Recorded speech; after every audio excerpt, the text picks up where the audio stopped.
जय श्री राम। कामदेव के भस्म होने के बाद योगी निर्भय हुए। पति की गति देखकर पत्नी रति मूर्छित हो गई। रति और दुखी होकर पति के प्रताप को कहती हुई शिवजी के पास गई और अधिक प्रीति से अनेक प्रकार की विनती कर हाथ जोड़ सम्मुख खड़ी हुई। तब आशुतोष मतलब शीघ्र प्रसन्न होने वाले शिवजी उस अबला को देखकर बोले, हे रति, अब से तेरे स्वामी का नाम अनंग होगा। अनंग मतलब शरीर रहित और बिना शरीर के ही सबको व्यापेगा। अब जिस प्रकार तुझे मिलेगा वह अपने मिलन का प्रसंग भी सुन। जब यदुवंशियों में कृष्णावतार पृथ्वी का महाभार हरने को होगा, तब कृष्ण का पुत्र प्रद्युम्न तेरा पति होगा। मेरा वचन अन्यथा नहीं होगा। रति शिवजी की वाणी सुनकर चली गई। तत्पश्चात देवताओं ने जब यह समाचार पाए, तब ब्रह्मादिक सब देवता बैकुंठ गए। फिर सब देवता विष्णु ब्रह्मा समेत जहाँ शिवजी थे वहाँ गए। अलग अलग सबने शिवजी की प्रशंसा करी और शिवजी जिनके माथे पर चंद्रमा है वे प्रसन्न हुए। तब कृपा के समुद्र शिवजी बोले, कहो देवताओं, कैसे आए? ब्रह्मा जी ने कहा, स्वामी, तुम सब अंतर्यामी हो तो भी भक्तिवश विनती करता हूँ। हे स्वामी, हे शिव, देवताओं के मन में यह बड़ा हर्ष है कि अपने नेत्रों से तुम्हारा विवाह देखें। यह उत्सव नेत्र भरकर देखें, सो कुछ ऐसा ही कीजिए। हे कामदेव के मद चूर्ण करने वाले, कामदेव को जलाकर रति को वर दिया। हे दया सागर, यह बहुत अच्छा किया। शासन कर फिर कृपा करते हैं। स्वामी, बड़ों का स्वभाव ही है।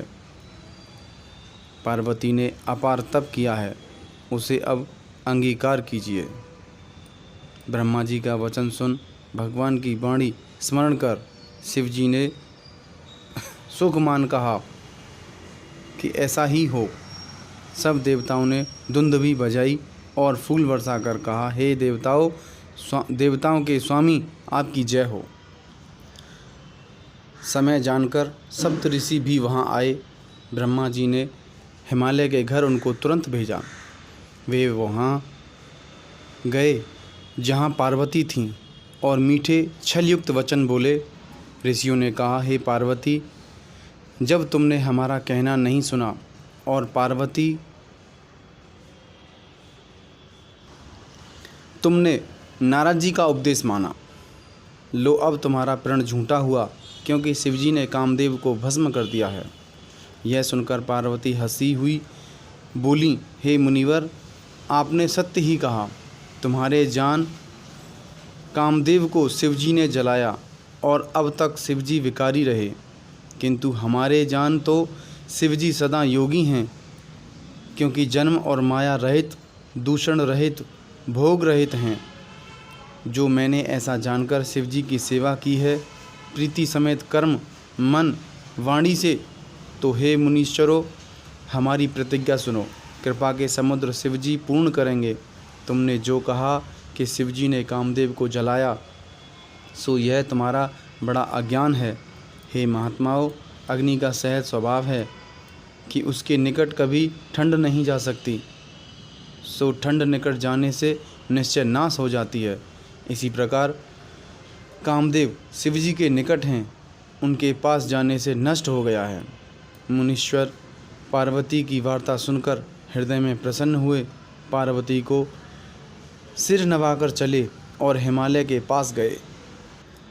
सब कथा हिमालय को सुनाई। उन्होंने कामदेव का भस्म होना सुनकर अधिक दुख माना। फिर रति के वरदान की कथा कही, जिसे सुनकर हिमालय ने अत्यंत सुख माना। शिवजी की महिमा मन में स्मरण कर आदर से मुनियों को बुलाया। अच्छा दिन, अच्छा नक्षत्र, अच्छी घड़ी, वेद विधि से लग्न कराई। यह लग्न पत्रिका 7 ऋषियों को दी और चरण पकड़कर विनती हिमालय ने की। उन्होंने वह पत्री जाकर ब्रह्मा जी को दी और उनको बाँचने से हृदय में प्रीति हुई। लगन बाँच के ब्रह्मा जी ने सबको सुनाई। सुनकर सब ऋषि मुनि प्रसन्न हुए, फूलों की वर्षा हुई, आकाश में बाजे बजे, मंगल कलश दसों दिशाओं में सजाए। सब देवता अपने वाहन और विमान सुधारने लगे, सुंदर सुगण हुए, मंगल कलश धरे, अप्सरा गाने लगीं। उधर शिवजी के गण शिवजी का श्रृंगार करने लगे। जटाओं का मुकुट, सर्पों का मोर संवारा, कानों में कुंडल और कंकड़, सर्पों के पहरे, शरीर में भस्म और शेर की छाल के वस्त्र धारण किए, माथे पर चंद्रमा, सिर के ऊपर सुंदर गंगा, 3 नेत्र, सर्पों का यज्ञोपवीत पहरे हुए, विष कंठ में, हृदय में मनुष्यों के सिर की माला। भेष तो ऐसा भयानक, परंतु यह कृपाल कल्याण के घर हैं। हाथ में त्रिशूल और डमरू विराजमान है। बैल पर चढ़कर चले, बाजा बजने लगा। शिवजी को देख देवताओं की स्त्री हंसी कि वर के योग्य जगत में दुल्हन नहीं है। विष्णु ब्रह्मादिक देव समूह अपने अपने वाहनों पर चढ़ बारात को चले। देवताओं का समाज सब प्रकार श्रेष्ठ था, परंतु दूल्हे के अनुरूप यह बारात नहीं थी।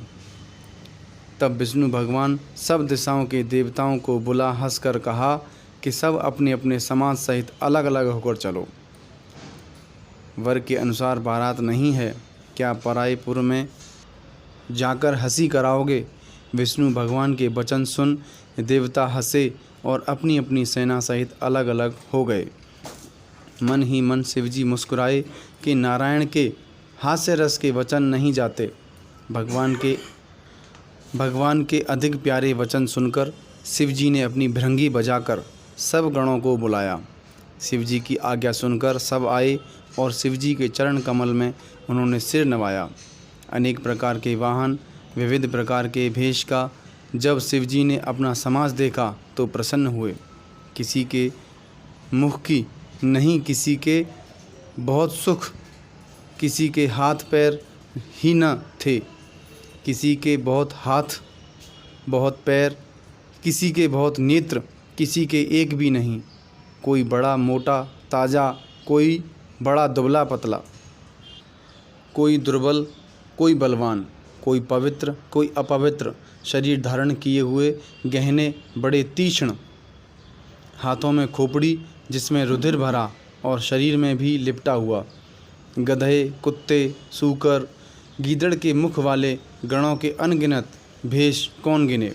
बहुत प्रकार के प्रेत पिशाच योगियों की जमाती का वर्णन नहीं हो सकता। नाचते हैं, गीत गाते हैं, सब भूत बड़े तरंगी हैं, देखने में तो विपरीत अर्थात बुरी सूरतें, परंतु वचन बड़े पवित्र अर्थात अद्भुत और विधिपूर्वक बोलते हैं। जैसा दूल्हा वैसी बारात बनी और मार्ग में जाते हुए अनेक अनेक प्रकार के कौतुक होते हैं। तहाँ हिमालय ने शामियाना बनाया, ऐसा विचित्र जो कि वर्णन नहीं हो सकता।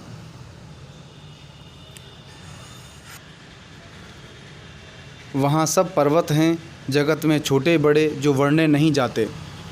इच्छा अनुसार रूप सुंदर शरीर धारण किए अनेक अपने अपने समाज और स्त्रियों सहित सब हिमालय के घर गए और प्रेम पूर्वक मंगल गाने लगे। न्योतारियों के आने के पहले से ही हिमालय ने बहुत घर संभलवा रखे थे। यथा योग्य जहाँ तहाँ सब ठहरे